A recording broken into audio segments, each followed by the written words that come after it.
Alors, Hashem, la Gemara ce matin, Menachot, la page 68a.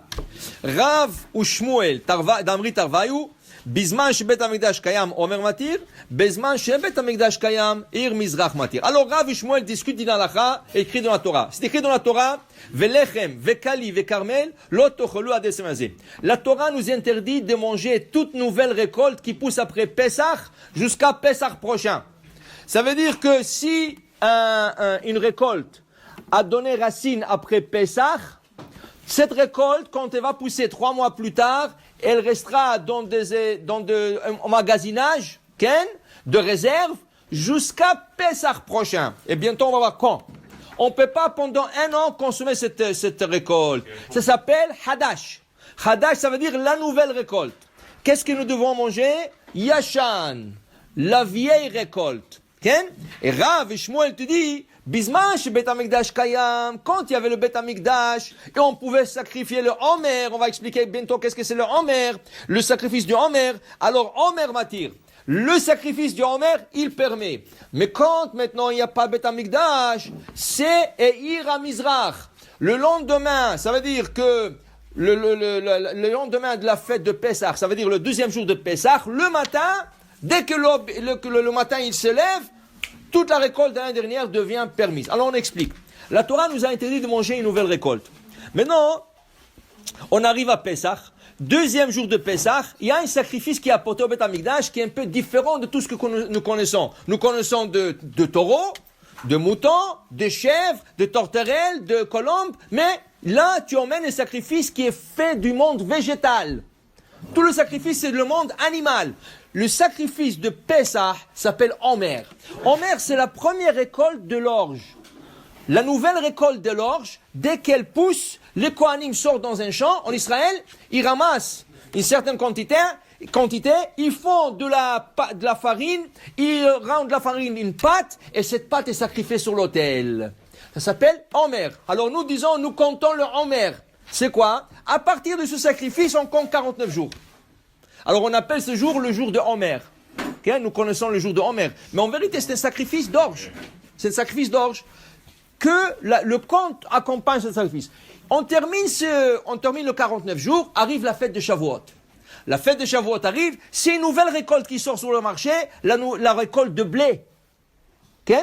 Le Kohanim il sort, il ramasse encore un échantillon de la récolte de blé, une pâte, ils font 2 pains. Et ils sacrifient le 2 pains sur l'autel. Ça, c'est le sacrifice de Shavuot, pain. Mais cette fois, il est en blé. Maintenant, qu'est-ce qui arrive maintenant? Le Homer, le premier sacrifice qu'on a fait le lendemain de Pessah, lui, il permet toute la récolte de l'année dernière. Et le Kohanim, nous maintenant, comme en Israël, partout dans le monde, on peut manger tout ce qui est farine, tout ce qui est bon. Le Kohen, ils n'ont pas le droit encore de toucher à la nouvelle récolte de blé jusqu'à Shavuot.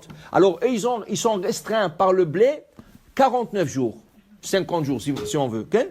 Maintenant, qu'est-ce qui arrive en Israël? En Israël, comme c'est une loi toraïque en Israël, sans discuter, il n'y a pas une discussion là-dessus, c'est toraïque en Israël, c'est une loi dans la Knesset, dans le statut de loi d'Israël, dans la loi civile. En Israël, ils n'ont pas le droit de vendre la nouvelle récolte. Ça veut dire que toute la récolte en Israël, toutes les farines, tous les gâteaux, tous les biscuits, toutes les pâtes, tout ce qui est fait de farine et de 5 céréales, orge, blé, épeautre, tout ça, c'est fait d'une récolte vieille. Alors qu'est-ce qu'ils font en Israël? En termes de business, ils marchandent avec les États-Unis. Les États-Unis, ils ont des réserves de 3 ans en cas de guerre. Alors, chaque quelques années, ils doivent changer parce que je n'ai pas gardé le blé trop. Qu'est-ce qu'ils font? Ils vendent en Israël 3 kilos de la vieille récolte et ils reçoivent rien qu'1 kilo de la nouvelle récolte. Pour eux, c'est intéressant parce que c'est une nouvelle récolte. Pour Israël, c'est intéressant, c'est 3 pour 1. Okay? Et là, en Israël, tout est Yachan. Alors, n'importe quel paquet du manger que tu achètes qui vient d'Israël, d'office, il est Yachan. Des gâteaux, des pâtes, des farines, tout est Yachan. Okay? De blé. Même le blé de la dafina, il doit être Yachan parce que c'est du blé. Okay? L'orge, les Ashkenazes, ils mettent pas de blé dans la dafina, ils mettent de l'orge. Ça doit être Yachan, parce que c'est de l'orge, ça fait partie du 5 céréales. Ça, c'est une mitzvah toraïque. En chutz la haaretz, en dehors d'Israël, qu'est-ce qu'on fait? Alors on te dit, il y en a qui disent c'est toraïque. C'est toraïque, comme le téphilim, c'est toraïque, qu'ils soient en Israël ou pas, c'est toraïque. Il y en a qui disent non. C'est une mitzvah qui s'applique à la terre d'Israël. Oui, la Torah l'interdit, alors ça va devenir d'ordre rabbinique, ça baisse d'un niveau.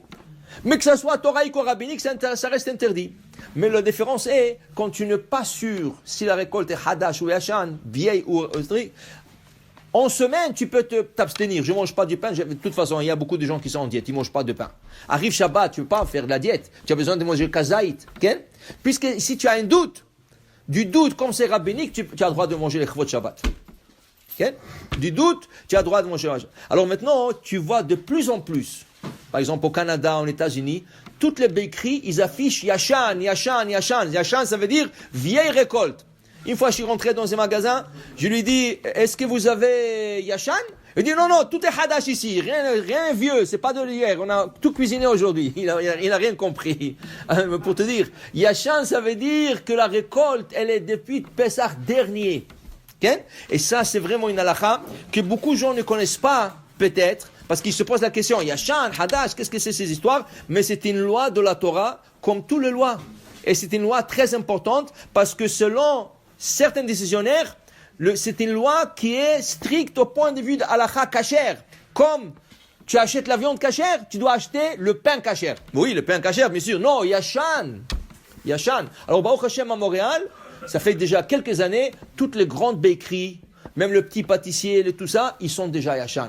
Le seul problème c'est quand vous achetez des baguettes. Tous les baguettes ne sont pas Yashan. Pourquoi? Parce que les baguettes, ils sont vendus congelés. Et c'est une compagnie qui s'appelle Bridor. Et la compagnie Bridor, c'est des goïms, c'est pas des juifs. Eux, ils congèlent. Alors, au début, tu peux manger, mais il faut comprendre.